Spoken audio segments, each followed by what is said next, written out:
तुम मुसलमानों को कहते हो कि ये भाई, हिंदू मुस्लिम भाई भाई, कौन कहता है ये? पहले मंदिरों से एक गाना चलता था कि ईश्वर अल्लाह तेरो नाम।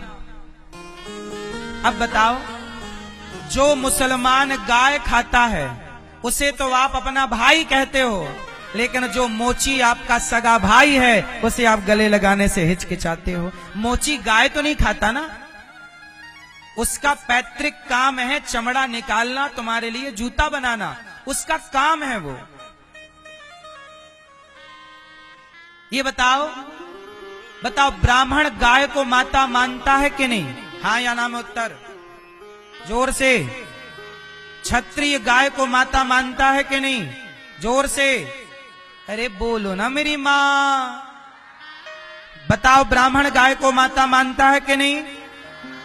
क्षत्रिय गाय को माता मानता है कि नहीं? वैश्य गाय को माता मानता है कि नहीं? शूद्र गाय को माता मानता है कि नहीं? तो शूद्र भी गाय को माता मानता है, ब्राह्मण भी गाय को माता मानता है। क्या मुसलमान गाय को माता मानता है? नहीं। जो गाय को माता नहीं मानते उन्हें तो आप अपना भाई कह रहे हो, लेकिन जो गाय को माता मानते हैं उससे छुआछूत कर रहे हो। ये कैसा न्याय है भाई? ऐसे में तो सनातन बट जाएगा, बिखर जाएगा। और इस बिखराव का फायदा मुगलों ने उठाया, अंग्रेजों ने उठाया। आज भी हमारे देश के घुसे लोग, घुसपैठिया आज भी उसका फायदा उठा रहे हैं। तो बताओ, हमें संगठित रहना चाहिए कि नहीं? जोर से।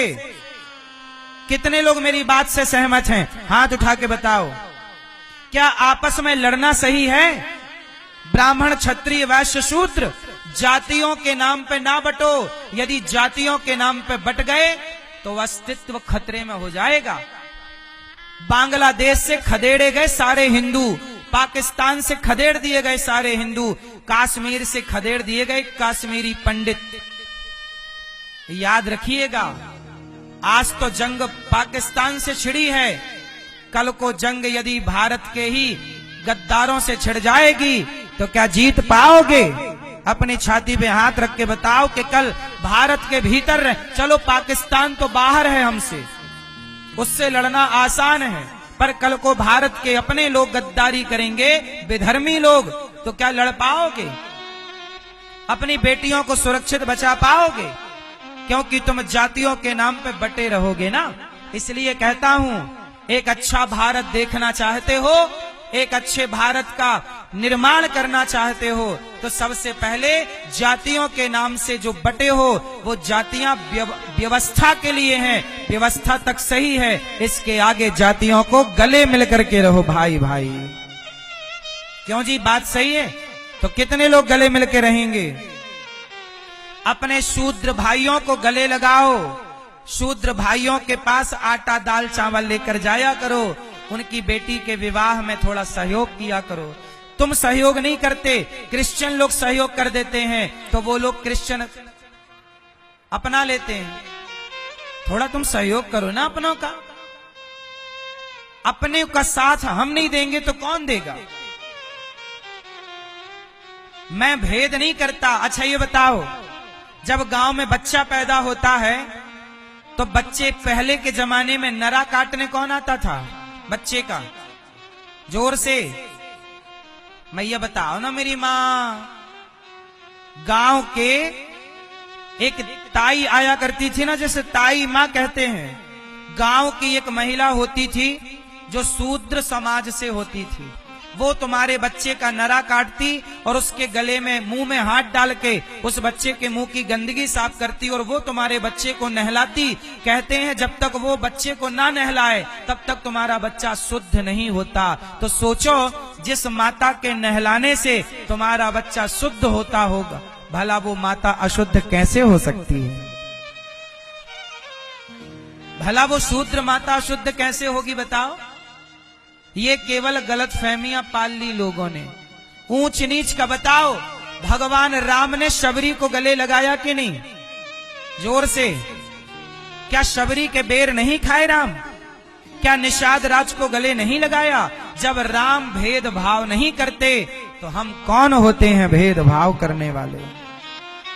तो मेरे प्यारे भारतवासियों, मेरे को पक्का वादा करो कि कभी आपस में ना लड़ोगे। ब्राह्मण क्षत्रिय वैश्य शूद्र, जहां ब्राह्मण क्षत्रिय वैश्य शूद्र मिल जाए, गले लगाओ, चारों भाई।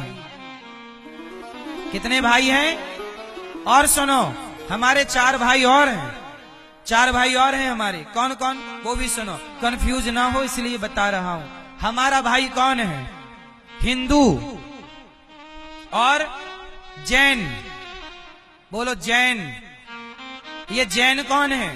ये जैन हमारा भाई है। हिंदू, जैन और सिख। कौन? सिख।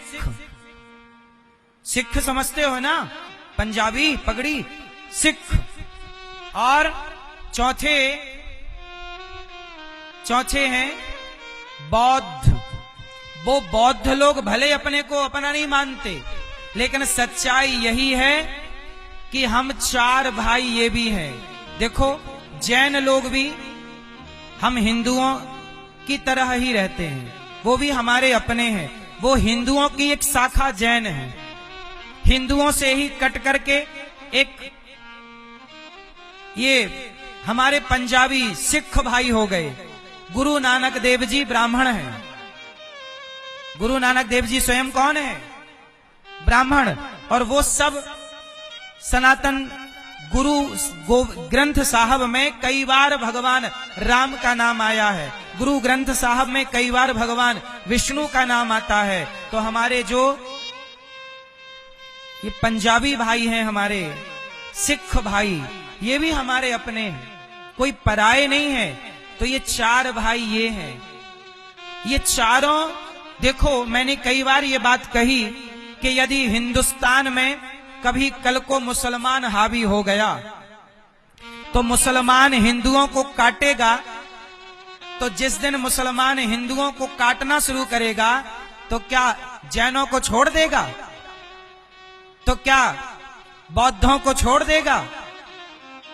क्या सिखों को छोड़ देगा? बोलो। जिस दिन मुसलमान, जब कश्मीर से पंडित खदेड़े गए तो उस बीच में वहां जैन यदि था तो जैन भी तो खदेड़ा गया, बौद्ध का घर रहा होगा तो बौद्ध भी तो खदेड़ा गया। और यदि वहां पर कोई हिंदू था तो वो भी खदेड़ा गया। तो मुसलमान तो केवल मुसलमान को जानता है। इसलिए मैं आप लोगों से कहता हूं, आज हमारे देश में सबसे बड़ी समस्या क्या है? जाति। मतलब जो जाति समस्या नहीं है, जो जातियों के नाम पे ना छुआछूत है, ये समस्या है। क्या समस्या है? छुआछूत। अच्छा बताओ, हमारे देश में एक और बीमारी है जिसे आप लव जिहाद कहते हैं। क्या कहते हैं? लव जिहाद। हमारी बहन बेटियों को प्यार हो जाता है किसी मुस्लिम से, वो बहन बेटियों को ले जा करके दुबई और अन्य देशों में 10 लाख 20 लाख का बेच आते हैं। साल भर में 4-6 लड़कियों को फंसा के बेचे तो उनका तो 1-2 करोड़ का हिसाब हो गया कि नहीं?